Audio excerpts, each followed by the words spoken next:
Hello my all dear students, welcome to my channel science trick with Pallavi Sharma. तो अभी तक आपकी बात चल रही थी क्या क्लास 10 के केमिकल रिएक्शन एंड इक्वेशंस की। प्रीवियस वीडियो में हमने केमिकल रिएक्शन क्या होता है इसको डिस्कस किया था और उसको कंप्लीट किया था कि केमिकल रिएक्शन क्या होता है, कैरेक्टरिस्टिक क्या होते हैं, एंड ये भी बताया था कि केमिकल इक्वेशन क्या होता है। ठीक है, तो उसको हम फिर से देखते हैं आज कि केमिकल इक्वेशन बेटा क्या होता है। केमिकल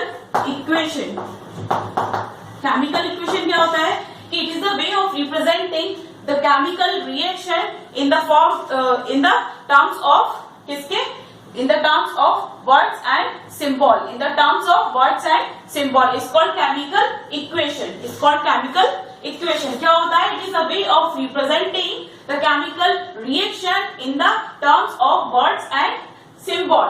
वर्ड्स एंड सिंबल के फॉर्म में जो केमिकल रिएक्शन को प्रेजेंट करता है उसको हम बोलते हैं केमिकल इक्वेशन। ठीक है, जैसा कि हमने हाइड्रोजन प्लस क्लोराइड, तो क्या बनाता है ये हाइड्रोजन क्लोराइड। ये तो हो गया हमारा सिंबल्स के फॉर्म में। इसको अगर हम वर्ड्स के फॉर्म में लिखते हैं तो ये क्या होगा, हाइड्रोजन प्लस क्लोराइड या क्लोरीन क्या बनाएगा, हाइड्रोक्लोरिक एसिड बना देगा, हाइड्रोक्लोरिक एसिड बना देगा। Set clear. तो ये तो हो गया हमारा सिंबल्स के फॉर्म में। ये टू टाइप्स का होता है हमारा chemical equation, symbol chemical equation and word equation. ठीक है, एक होती है हमारी वर्ड इक्वेशन एंड दूसरी होती है हमारी सिंबल इक्वेशन। तो सिंबल इक्वेशन में हम क्या करते हैं कि वर्ड इक्वेशन जैसे hydrogen plus chloride equals to hydrochloric acid होता है, और इसी को हम सिंबल में लिखें तो हाइड्रोजन को हम किस चीज से रिप्रेजेंट करते हैं, H से रिप्रेजेंट करते हैं। क्लोराइड को हम किससे, Cl से रिप्रेजेंट करते हैं। और हाइड्रोक्लोरिक एसिड का क्या फॉर्मूला होता है, HCl। तो इसी को हम क्या बोलते हैं, symbol representation and word representation. Word representation बेटा क्या होता है कि बहुत लेंथी होता है, बहुत ज्यादा लंबा है, इसलिए हम इसको यूज नहीं करते हैं, इसको हम यूज कम करते हैं।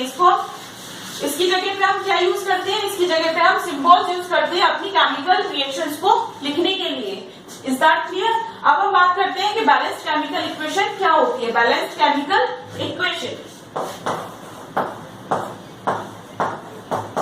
बैलेंस्ड केमिकल इक्वेशन, जैसा कि वर्ड लिखा है बैलेंस्ड केमिकल इक्वेशन। हमने केमिकल इक्वेशन अभी पढ़ा क्या होता है। केमिकल इक्वेशन क्या होता है कि it is a way of representing chemical reaction in the terms of words and symbols के फॉर्म में जो रिप्रेजेंट करता है उसको हम बोलते हैं केमिकल इक्वेशन। बैलेंस मीन्स होता है बराबर, दोनों साइड क्या हो, बराबर हो, उसको वो बोलते हैं बैलेंस्ड केमिकल इक्वेशन। अब हमारी रिएक्शन में क्या होता है, एक साइड होता है हमारा रिएक्टेंट और एक साइड होता है हमारा प्रोडक्ट। एक साइड होता है हमारा रिएक्टेंट एंड दूसरी साइड होता है हमारा प्रोडक्ट। तो ये रिएक्टेंट एंड प्रोडक्ट का दोनों साइड क्या हो, हमारे क्या हो, एटम्स, नंबर ऑफ एटम्स क्या हो, नंबर ऑफ एटम्स क्या हो, इक्वल हो। Number of atoms of reactant and number of atoms of the product is equal हो, इसको हम बोलते हैं बैलेंस्ड केमिकल इक्वेशन। जिस तरीके से कि यहाँ पे हमारा कुछ रिएक्शन लिखा है, जैसे hydrogen H2 plus Cl2 equal to 2HCl।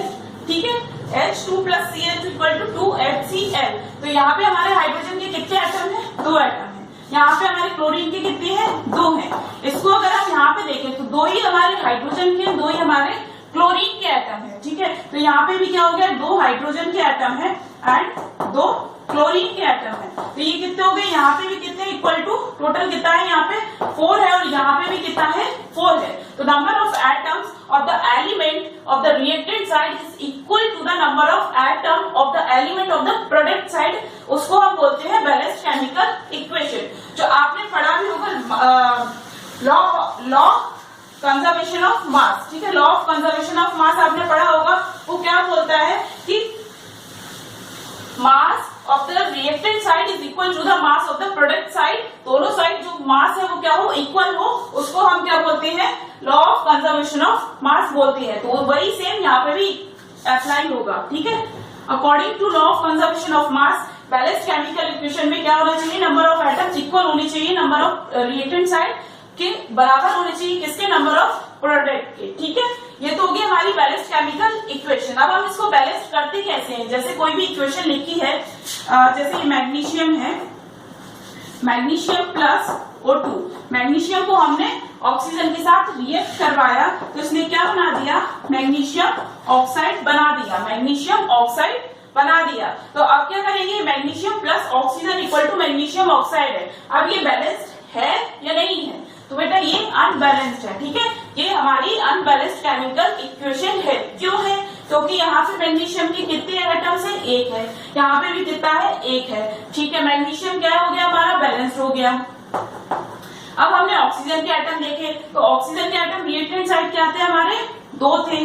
ठीक है, और प्रोडक्ट साइड हमारे क्या थे, 1 था। तो ये क्या है, ऑक्सीजन हमारा बैलेंस नहीं है, ऑक्सीजन क्या है, बैलेंस नहीं है। तो ये इक्वेशन क्या होगी, अनबैलेंस्ड केमिकल इक्वेशन। ये क्या होगी, अनबैलेंस्ड केमिकल इक्वेशन, जिसमें हमारे रिएक्टेंट साइड कुछ और है और प्रोडक्ट साइड कुछ और एटम्स है। इसको हम बोलते हैं अनबैलेंस्ड केमिकल इक्वेशन। जब दोनों साइड इक्वल होता है तो उसको हम बोलते हैं बैलेंस्ड केमिकल इक्वेशन। अब इसको हम बैलेंस कैसे करेंगे, ठीक है, जैसा कि एक ये लेते हैं H2 hydrogen plus chloride equal to क्या बन गया, HCl 2HCl। तो ये क्या है, ये हमारी बैलेंस है। देखिए कैसे, हाइड्रोजन के इस साइड रिएक्टेंट साइड हाइड्रोजन के कितने एटम है, 2 है, क्लोरीन के कितने हैं, 2 है, यहाँ पे भी कितने हैं, 2 हाइड्रोजन के और 2 क्लोरीन के हैं। तो ये क्या है, ये हमारी बैलेंस्ड केमिकल इक्वेशन है।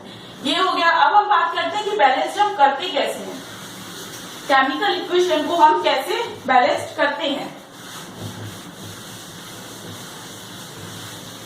ठीक है, तो पहली रिएक्शन हम जैसे लिखते हैं, पहली रिएक्शन हम लिखते हैं क्या, आयरन को हम वाटर के साथ रिएक्ट करवाते हैं। आयरन का क्या फॉर्मूला होता है, इसको अगर हम वर्ड में लिखें तो क्या लिखेंगे, iron plus water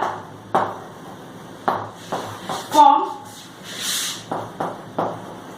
iron oxide, iron oxide. ठीक है, अब आयरन को हमने इसके साथ वाटर के साथ जब रिएक्ट करवाया तो इसने क्या बना दिया, आयरन ऑक्साइड बना दिया। ठीक है, प्लस कोई गैस इवॉल्व होगी संग में, तो ओके कहते हैं। अभी देखते हैं, तो आयरन का क्या है, Fe, आयरन क्या है, Fe। इसको जब हमने वाटर के साथ रिएक्ट करवाया तो इसने क्या बना दिया, आयरन ऑक्साइड बना दिया। संग में कौन सी गैस होगी, H2 गैस इवॉल्व होगी, हाइड्रोजन गैस। ठीक है, तो अब इसको आप पहले देखते हैं कि ये किस तरीके से इसको बैलेंस करेंगे। अभी ये बैलेंस है या नहीं है, बताइए, अभी ये बैलेंस है या नहीं है। तो इसको आप किस तरीके से बैलेंस करेंगे, यहाँ पे पहले सबसे पहले हम क्या करेंगे कि इनको ब्लॉक्स बना लेंगे। इनकी क्या बना लेंगे बेटा, ब्लॉक्स बना लेंगे। स्टेप 1 क्या है हमारा, कि फर्स्ट वी मेक ब्लॉक्स।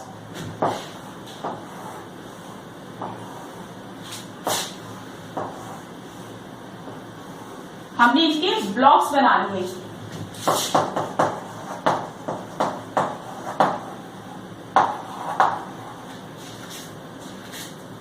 ठीक है, क्या किया, इनके ब्लॉक्स बना लिया। अब इसके बाद क्या करेंगे, सबसे पहले हम ये देखेंगे, ये तो हो गया हमारा स्टेप नंबर 1। अब स्टेप नंबर 2 क्या है, इसको हम स्टेप बाय स्टेप देखते जाते हैं किस तरीके से बैलेंस करना है। स्टेप नंबर 2 क्या है हमारा, इसमें हम देखेंगे सबसे ज्यादा नंबर ऑफ एटम्स किस कंपाउंड, किस मॉलिक्यूल के हैं। तो सबसे ज्यादा किसके हैं, ये आयरन ऑक्साइड के। तो सबसे पहले हम इसको ले लेंगे, आयरन ऑक्साइड को। ठीक है, Fe2O3, Fe3O4,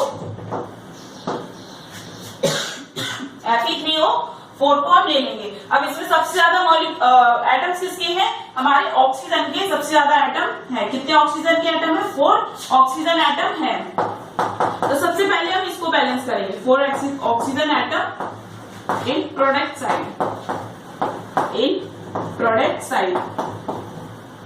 ठीक है, अब हम इसकी एक टेबल बनाएंगे। तो स्टेप 3 है हमारा, मेक अ टेबल। अब टेबल में हम क्या बनाएंगे कि एक ये एलिमेंट्स लिख लेंगे हम, कौन कौन से एलिमेंट्स हैं, और ये रिएक्टेंट साइड लिखेंगे, इसे आप LHS भी लिख सकते हैं, और ये हमारा प्रोडक्ट साइड लिख लेंगे। ओके, ये हो गया हमारा प्रोडक्ट, ये हो गया रिएक्टेंट, एंड ये हमारा एलिमेंट। अब कौन सा एलिमेंट ले रहे हैं? सबसे पहले हम ऑक्सीजन को कर रहे हैं। सबसे पहले किसको कर रहे हैं? ऑक्सीजन को कर रहे हैं। ठीक है, तो ऑक्सीजन को हम ले लेंगे। अब ऑक्सीजन को, ये ऑक्सीजन है हमारा। अब आप चेक कीजिए कि रिएक्टेंट साइड में हमारे कितने ऑक्सीजन है। रिएक्टेंट साइड में हमारा एक ऑक्सीजन है। रिएक्टेंट साइड में हमारे कितने ऑक्सीजन है? एक ऑक्सीजन है। और प्रोडक्ट साइड में कितनी है? 4 है। ठीक है, प्रोडक्ट साइड में कितना है? 4 है। तो अब इसको हम क्या करेंगे? यहाँ पे हम क्या कर देंगे? 4 लिख देंगे। ठीक है, इसको हम नीचे देखते जाते हैं। तो अभी क्या है? ये अनबैलेंस्ड है। ऑक्सीजन क्या है हमारा? अनबैलेंस्ड है। अब इसको बैलेंस करने के लिए हम क्या करेंगे? इसको बैलेंस करने के लिए हमने क्या किया कि यहाँ पे ये 4 था, अब यहाँ पे भी हमें रिएक्टेंट साइड में 4 बनाना है, तो क्या करेंगे? यहाँ पे हम 4 लगा देंगे। यहाँ पे क्या करेंगे? 4 लगा देंगे। तो अब इसकी रिएक्शन क्या हो जाएगी? Fe plus 4H2O Fe3O4 plus H2 gas. अब हमने जब इसको ऑक्सीजन को 4 किया तो हमारा हाइड्रोजन क्या हो गया? अनबैलेंस्ड हो गया। हाइड्रोजन क्या हो गया? अनबैलेंस्ड हो गया। अभी हमारा हाइड्रोजन क्या था? वो बैलेंस था। 2 हाइड्रोजन इधर थे और 2 हाइड्रोजन यहाँ पे थे प्रोडक्ट साइड में। अब हमारा हाइड्रोजन क्या हो गया? अनबैलेंस हो गया। तो अब हम हाइड्रोजन को क्या करेंगे? बैलेंस करेंगे। अब हाइड्रोजन को कैसे बैलेंस करेंगे? हम यहीं पे देखते हैं। ठीक है, अब हम किसको बैलेंस कर रहे हैं? हाइड्रोजन को। पहले हमने किसको बैलेंस कर लिया? ऑक्सीजन को बैलेंस कर लिया। ऑक्सीजन को क्या कर दिया? बैलेंस कर दिया। अब नेक्स्ट है हमारा हाइड्रोजन। हाइड्रोजन, तो हाइड्रोजन को करेंगे तो यहाँ पे एलिमेंट की जगह आप हाइड्रोजन लिख लीजिए। रिएक्टेंट साइड में हमारे कितने हाइड्रोजन हो गए? 4 2 जा 8। हाइड्रोजन के कितने थे? 2 थे। इसके साथ इसको हम मल्टीप्लाई करेंगे तो 4 2 जा 8। रिएक्टेंट साइड हमारे हाइड्रोजन हो गए, और प्रोडक्ट साइड में हमारे हाइड्रोजन कितने हैं? 2 है। ठीक है, तो अब इसको बैलेंस करने के लिए हमें क्या करना पड़ेगा? यहाँ पे जब 8 है तो यहाँ पे हमें क्या करना पड़ेगा? 4 कर देंगे। यहाँ पे भी क्या कर देंगे? 4 को कर देंगे। तो अभी क्या हो गई? बैलेंस हो गई। अभी कितना हो गया? 4 2 जा 8। ठीक है, तो ये Fe4H2, तो यहाँ पे भी हम 4 को कर देंगे। अभी क्या हो गई बेटा? अब ये बैलेंस हो गई। अब ये बैलेंस हो गई। अब उसके बाद हम Fe को देखेंगे। ठीक है, तो अब ये हाइड्रोजन भी हमारा क्या हो गया? बैलेंस हो गया। 3rd नंबर पे हमारा क्या है? आयरन है। 3rd नंबर पे क्या है? आयरन है। अब आयरन को देखेंगे। आयरन, ठीक है, एलिमेंट क्या है हमारा? आयरन है। रिएक्टेंट साइड में कितना है? रिएक्टेंट साइड में है ये 1 एंड प्रोडक्ट साइड में है ये 3। तो अभी ये क्या है? अनबैलेंस्ड है। इसको बैलेंस कैसे करेंगे? जब यहाँ पे Fe3 है तो यहाँ पे भी हम क्या कर देंगे? 3 कर देंगे। इसको भी क्या कर देंगे? 3 कर देंगे। जब इसको हम 3 करेंगे तो 1 × 3 = 3। अब 3 रिएक्टेंट साइड में भी आयरन कितना है? 3। प्रोडक्ट साइड में भी कितना है? 3। इसको यहाँ 3 करने से कोई इफेक्ट पड़ा? नहीं पड़ा। तो हमारी ये रिएक्शन क्या हो गई? बैलेंस्ड हो गई। हमारी रिएक्शन क्या हो गई? बैलेंस्ड हो गई। अब जो फाइनल टेबल बनेगी वो क्या होगी?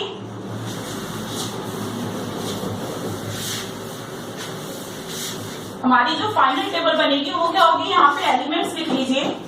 एलिमेंट LHS, जिसे हम रिएक्टेंट भी बोलते हैं, एंड प्रोडक्ट RHS। ठीक है, एलिमेंट हमारे कौन कौन से थे? ऑक्सीजन। अब आप नंबर वाइज देखते हैं। आयरन, हाइड्रोजन एंड ऑक्सीजन, 3 आपके एलिमेंट्स थे। अब आयरन क्या है? इधर भी 3 है और इधर भी 3 है। अब हाइड्रोजन देखेंगे। हाइड्रोजन इधर कितने हैं? 8 है और इधर भी कितना है? 8 है। ऑक्सीजन को चेक करेंगे। ऑक्सीजन कितना है? यहाँ पे 4 ऑक्सीजन है और यहाँ पे भी कितना है? 4 है। ठीक है, तो ये दोनों क्या हो गए? बैलेंस हो गई। ये हमारी इक्वेशन क्या हो गई? बैलेंस हो गई। This equation is balanced chemical equation. इसको हम क्या बोलेंगे? This equation is called balanced chemical equation. Is that clear?